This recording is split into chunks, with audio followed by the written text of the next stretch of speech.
Hello students. So now let's continue the chapter and let's see that according to the symmetry how these flowers have been divided or categorized. So according to the symmetry means how they can be cut or divided into the different parts, or how they can be divided into the parts on the basis of their arrangement of the floral sections or arrangement of the petals. That is called as a symmetry. So how you can cut, how you can divide them.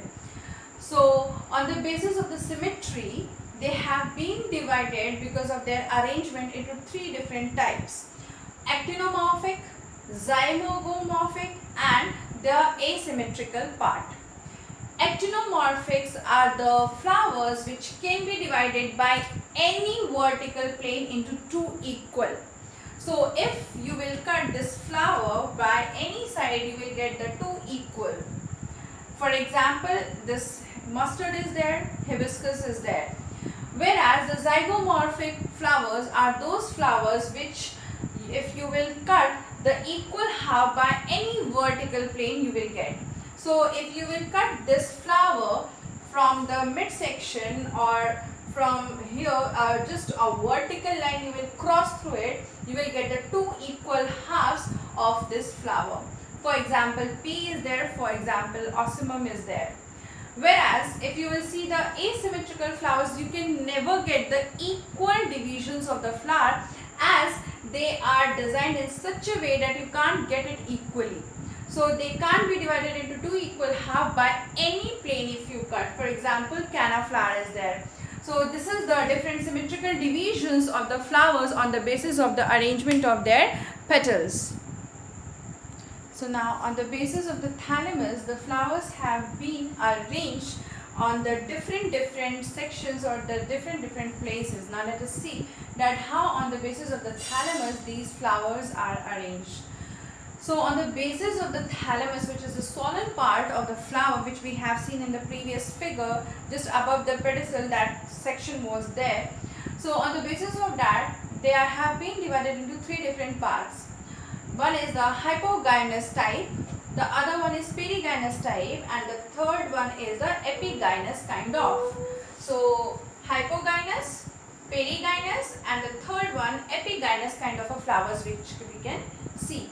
The hypogynous flower which you can see, you will find that the ovary which they are having is superior, means ovary is above, at the above of thalamus, and the thalamus is flat kind of, as here in this figure you can see that thalamus is flat and the ovary section is lying above it. Next you can see that the stamen, petals, sepals, they all are the below ovary. So this ovary is here, and below this ovary you will see the petals are there, sepals are there, and the stamen is there. Now that was about the hypogynous kind of a flower. Next we are having on the basis of the thalamus perigynous kind of. Perigynous kind of, here you can see there are two different kinds of the ovaries. Either you will find the ovary is superior, or you will see the ovary is half inferior, means half below the thalamus you will find them.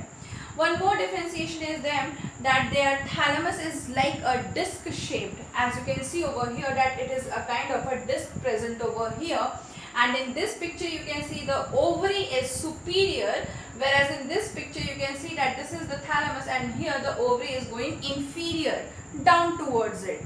So this is the difference between perigynous types.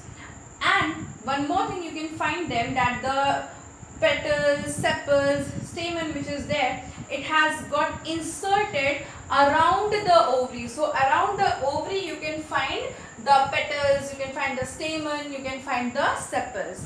Whereas if you will see the epigynous kind of, in epigynous you will find the ovary is inferior. This is the thalamus, and inferior, quite down below this you will find the ovary of them.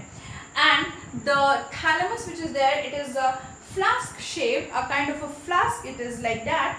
So they are having the flask shaped thalamus, and the ovary you will see that it is above, and sepals, petals, stamens, what all these things are there, they all you will find that they are above the ovary.